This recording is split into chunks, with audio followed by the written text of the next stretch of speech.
Ashley Gibson. I'm 20 years old and I'm currently studying psychology at Brock University. I'm a friend of Wiley's, and she has brought to my attention that she needed some help from me to finish her English project on anorexia, so I'm here today to tell you my story of how I am a survivor of anorexia. Before I begin, I just want to let you all know that each and every single one of you is born with an infinite amount of value that does not change. It never changes. Whether you fight with your parents, break up with your boyfriends or girlfriends, or whether you do something that you feel is so unforgivable, it's forgivable, and it doesn't change your self-worth. Your self-worth was born when you were born. It exists because you exist, and therefore it doesn't change. It doesn't alter, it doesn't waver. And that is why we all need to stop doing and just start being, start living, free from pressure, free from perfectionism, free from the feelings of never being good enough.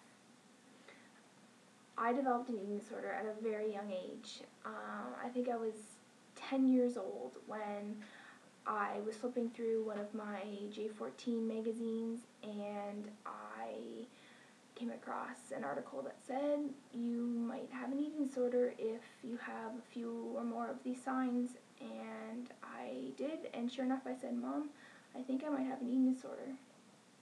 And from then on, it stuck by me. I called her Anna. She became my best friend.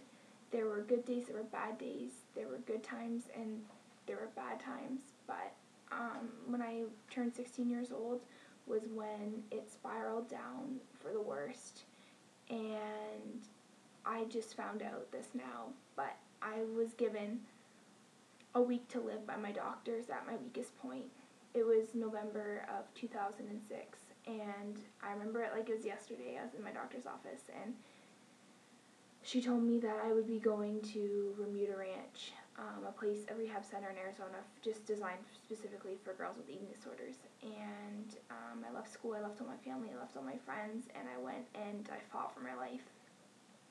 I truly had believed that I was going to die. I prepared my funeral for my mom. I gave it to her, my eulogy, the songs I wanted, and that was okay with me.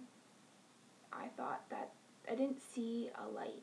I didn't see any hope. I felt like I was too far doomed to ever find freedom.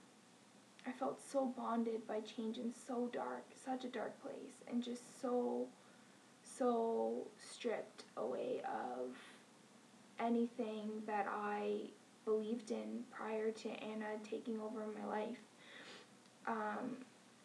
Anyway, so I went to Remuda Ranch, and I found a new faith in God. I believed in God before, but I found a new faith in God, and it was through Him that I was able to recover, because I learned that I am loved simply because He loved me first, and His love is unconditional. So I don't need to strive. I don't need to work hard for love. I need to do things because I enjoy doing them, and I need to do things because I fall in love with them, not because it validates me or puts me as part of the cool group in school. But I know that high school is such a hard time, and it does get better. It does get better. Believe me when I say that it gets better. If you just stick it through, and if you just get past high school, you'll get it. You'll get through it. Wiley wanted me to touch base on the fact that it was hard for my family and what my family and I went through. During the time, it brought so much heartache, and it tore us apart, but in a way that we could rebuild to something greater.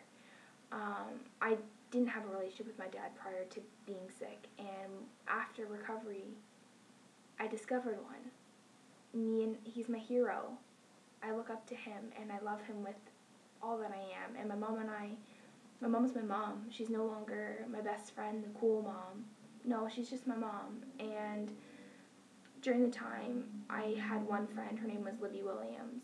I had many other friends, but it was very hard for everyone around me to be able to react to me as I guess, disappeared, for lack of a better word, but she stuck by me, and she was my everything. You don't want to go to your parents when you're going through something like this, so I went to her, and in the end, we all are better because of this tragedy. So what I want you to know, whatever crisis you're going through, whatever hard times you're experiencing, it gets better. Life gets better. And if you can just pick out the light at the end of the tunnel and hold on to that hope, you will get there. You will make it.